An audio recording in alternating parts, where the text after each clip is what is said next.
الحمد للہ رب العالمین والصلاة والسلام علی سید الانبیاء والمرسلین وعلی آلہ واصحابہ وعلی کل من تبعہم بإحسان الی یوم الدین، اما بعد۔ بسم اللہ الرحمن الرحیم۔ محترم سامعین کرام، سیرت کورس کا پہلا حصہ کہ عادت عبادت کیسے بنتی ہے، اس کا آج ہم سبق نمبر 14 پڑھ رہے ہیں۔ اس کا عنوان ہے موبائل یا ٹیلی فون، اس کے بارے میں جو اسلامی تعلیمات ہیں وہ آج ہم سیکھیں گے۔ انسان کی روزمرہ ضروریات میں یا عادات میں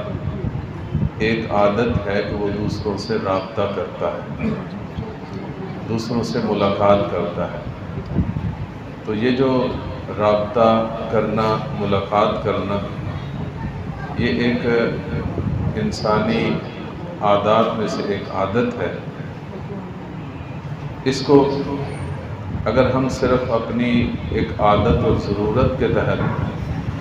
اس کو پورا کریں گے تو اس میں کوئی عبادت یا ثواب نہیں ملے گا۔ ہاں، اگر اسلام کے بتائے ہوئے اصول و ضوابط اس کو ہم اگر اپنائیں گے تو انشاءاللہ ان کو اپنانے سے ہماری یہ روزمرہ کی عادت جو ہے وہ عبادت بن سکتی ہے۔ وہ کون سے آداب ہیں جن کا خیال رکھنا ہے؟ 3 طرح کے آداب ہیں۔ ایک ہے عمومی آداب، دوسرے ہیں جس نے کسی سے رابطہ کرنا ہے اس سے متعلق آداب، تیسری قسم وہ آداب ہیں کہ جس سے رابطہ کیا جا رہا ہے، اس کے لیے کیا اسلامی احکام ہیں اور اس کے لیے کیا آداب مقرر کیے گئے ہیں۔ تو سب سے پہلے رابطہ کرنے والا،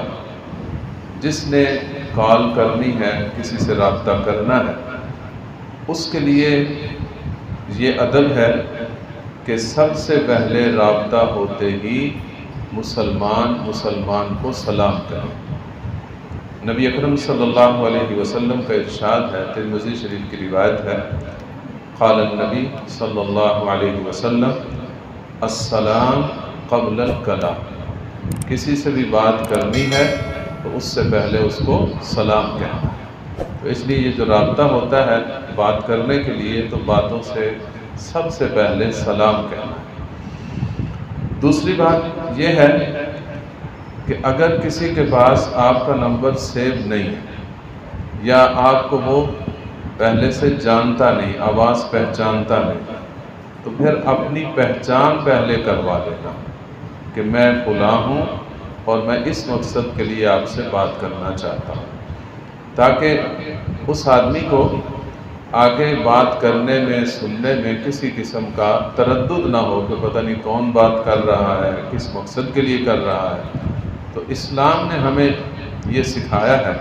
کہ سب سے پہلے اپنا تعارف ہونا چاہیے۔ یہ تعارف حضرت سلیمان علیہ السلام کا جو تحریر کا ایک انداز تھا،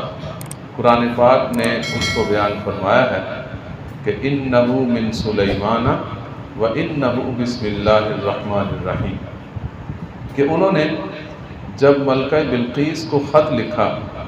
تو خط کے شروع میں اپنا تعارف کروایا کہ یہ خط لکھنے والا، آپ سے رابطہ کرنے والا، آپ سے تحریری بات کرنے والا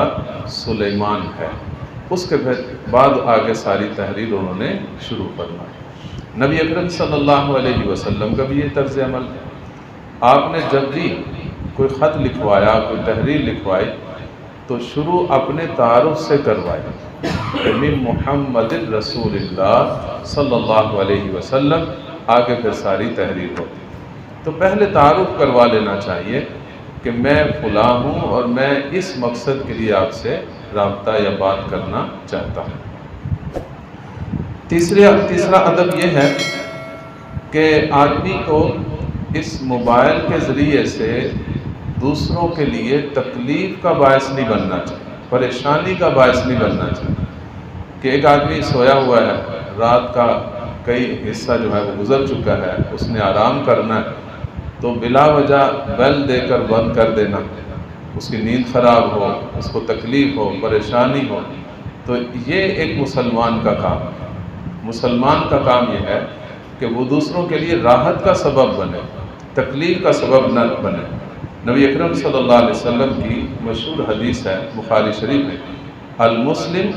من سلم المسلمون من لسانہ و یدہ، کہ حقیقت میں کامل مسلمان وہ ہے جس کے ہاتھ اور زبان سے دوسرے کو تکلیف نہ پہنچے۔ تو دوسرے کے آرام کا خیال کرنا، اگر آپ کو اس کے معمولات کا علم ہے کہ اس وقت فلاں کام میں وہ مصروف ہے یا آرام کر رہا ہے، تو پھر اس وقت کبھی بھی کال نہ کرنا اور اس کو پریشان نہ کرنا۔ تیسری بات یہ ہے کہ اگر آپ نے ایک دفعہ رابطہ کیا ہے، بیل دی ہے، نہیں اٹھائے، دوسری دفعہ بھی رابطہ کر سکتے ہیں، تیسری دفعہ بھی کر سکتے ہیں، لیکن تیسری دفعہ سے زیادہ جب کال نہیں کرنی چاہیے، اور یہ سمجھ لینا چاہیے کہ اس وقت کوئی شاید ایسی مجبوری یا مصروفیت ہے کہ وہ کال نہیں اٹھا رہا، تو پھر بار بار تین دفعہ سے زیادہ اس سے رابطہ نہ کرنا۔ نبی اکرم صلی اللہ علیہ وسلم کا ارشاد ہے، یہ بخاری شریف کی روایت ہے، اذا استأذن احدکم ثلاثا، جب تم میں سے کوئی آدمی 3 دفعہ کسی سے اجازت مانگے کہ میں نے آپ سے بات کرنی ہے، آپ سے رابطہ کرنا ہے، چاہے وہ دروازے پہ دستک دے کر ہو یا اس کے موبائل پر بیل دے کر ہو، لیکن فلم یؤذن لہ، اس کو 3 دفعہ جو ہے اجازت نہیں دی گئی، تو پھر حضور اقدس صلی اللہ علیہ وسلم کا ارشاد ہے، فلیرجع، 3 دفعہ یہ رابطہ کرنے کے بعد 3 دفعہ اس کا دروازہ وغیرہ کھٹکانے کے بعد پھر 4تھی دفعہ نہ کھٹکھٹائے بلکہ واپس چلا جائے۔ تو اس لیے اس بات کا خیال رکھنا کہ ہو سکتا ہے کہ وہ آدمی مصروف ہو، نہ کال سن سکتا ہو، تو اس وقت پھر 3 دفعہ سے زیادہ کال نہ کرنا۔ یہ تو وہ آداب تھے جو رابطہ کرنے والے سے متعلق ہے، اور جس سے رابطہ کیا جا رہا ہے اس سے متعلق بھی کچھ آداب ہیں۔ اسلام ایک ایسا خوبصورت دین ہے، یہ یک طرفہ تعلیمات نہیں دیتا کہ اس کو تعلیم دے دی اور دوسرے کو نہ دی۔ آپ کسی بھی معاملے میں اسلام کی تعلیمات کا جائزہ لیں گے تو وہ 2 طرفہ تعلیمات دیتا ہے، کہ دونوں طرف کے احکامات بتاتا ہے، ایسا خوبصورت دین۔ تو اس لیے جس سے رابطہ کیا جا رہا ہے اس کے بھی کچھ آداب ہیں۔ سب سے پہلے یہ ہے کہ جب اسے کوئی بیل دے رہا ہے، اسے دستک دے رہا ہے، تو اب اس پر یہ حق ہے کہ بلا وجہ دوسرے کو انتظار نہ کروائے، فوراً اس کا جواب دے۔ ہاں اگر مجبوری ہے تو الگ بات ہے، مصروفیت ہے تو الگ بات ہے،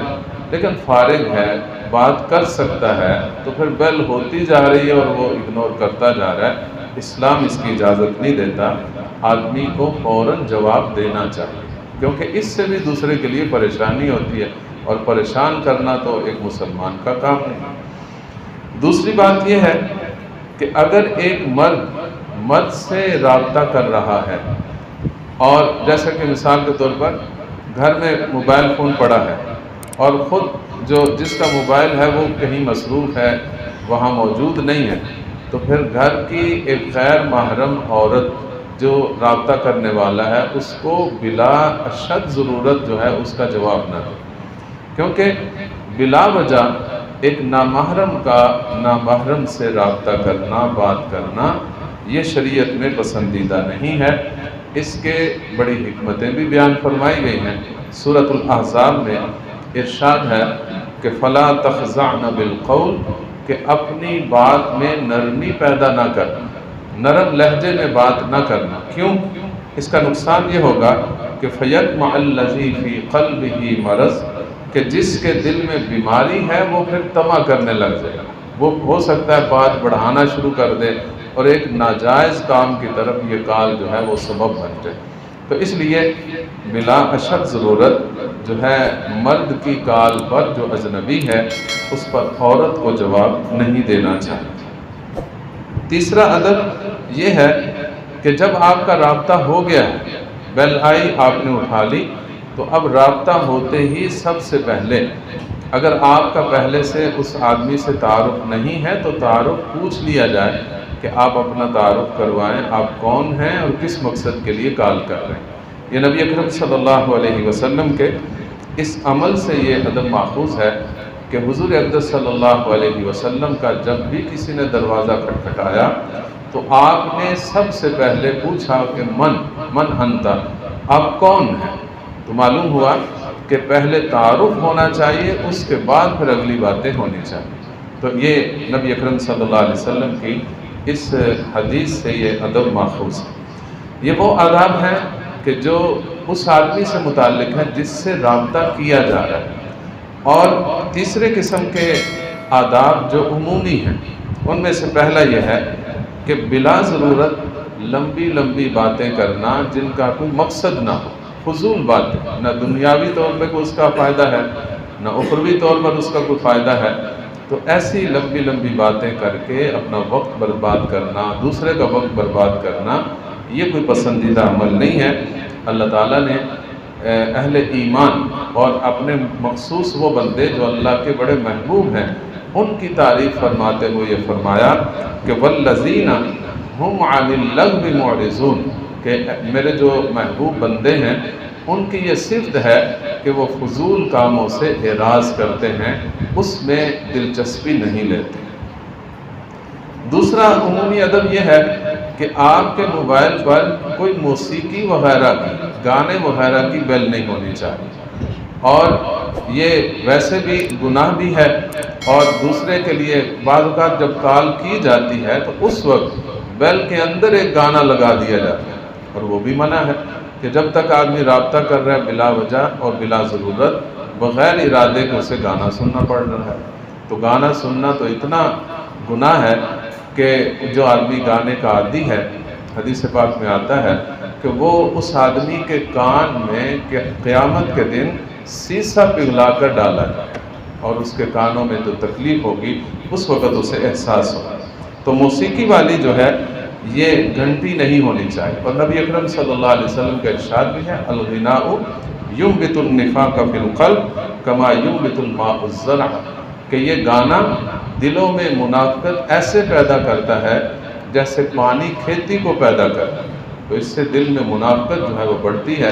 تو خود بھی نہ سنے اور دوسروں کو بھی نہ سنائے۔ اسی طرح اس موبائل کو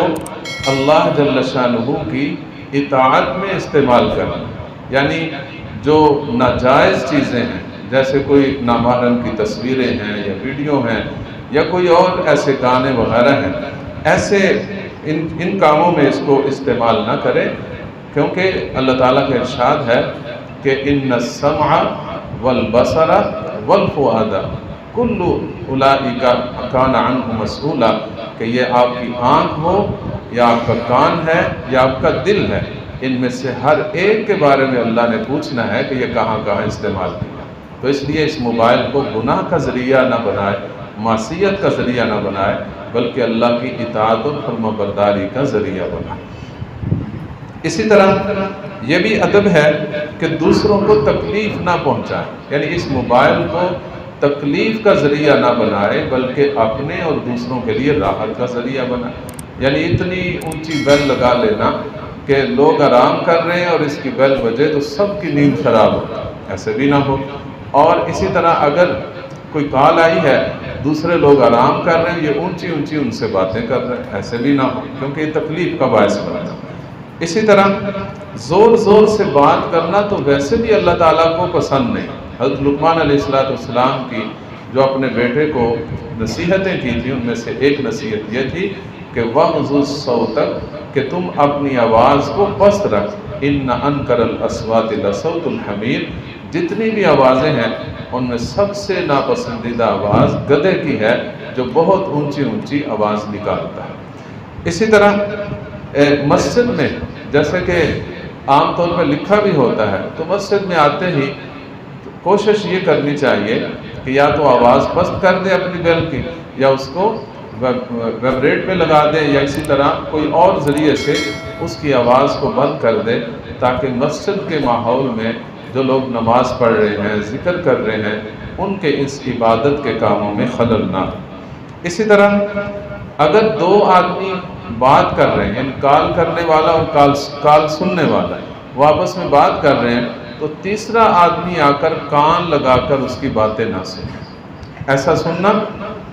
اس سے اللہ تعالیٰ نے منع فرمایا کہ لا تجسسوا، ایک دوسرے کی جاسوسی نہ کیا کر، جو بات کر رہا ہے اسے کرنے دیں، ہو سکتا ہے وہ آپ کے سننے کی بات نہ ہو، تو اس لیے تجسس میں نہیں ہونا چاہیے، ان کو اپنی بات اب جو ہے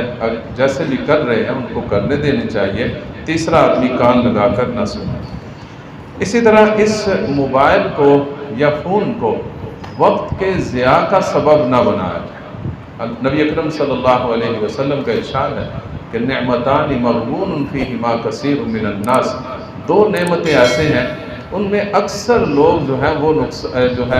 بہت نقصان کر جاتے ہیں۔ کون کون سی؟ الصحۃ والفراغ، ایک صحت ہے، دوسرا فارغ وقت ہے۔ اس فارغ وقت کو ضائع کرنے کی بجائے کسی نہ کسی مفید کام میں لگا دے، ایسا کام کرے جس کا دنیا میں یا فائدہ ہے یا آخرت میں فائدہ ہے، تو اس کو وقت کے ضیاع کا سبب نہ بنائے۔ اسی طرح اس موبائل کی وجہ سے اپنی نماز کے اندر تاخیر نہیں ہونی چاہیے۔ بعض اوقات کال چل رہی ہے تو آدمی اس کو اتنی اہمیت دیتا ہے کہ نماز ہو رہی ہے، جماعت ہو رہی ہے، اور وہ اپنی کال پہ جو ہے وہ مصروف ہے۔ ایسا نہیں ہونا چاہیے۔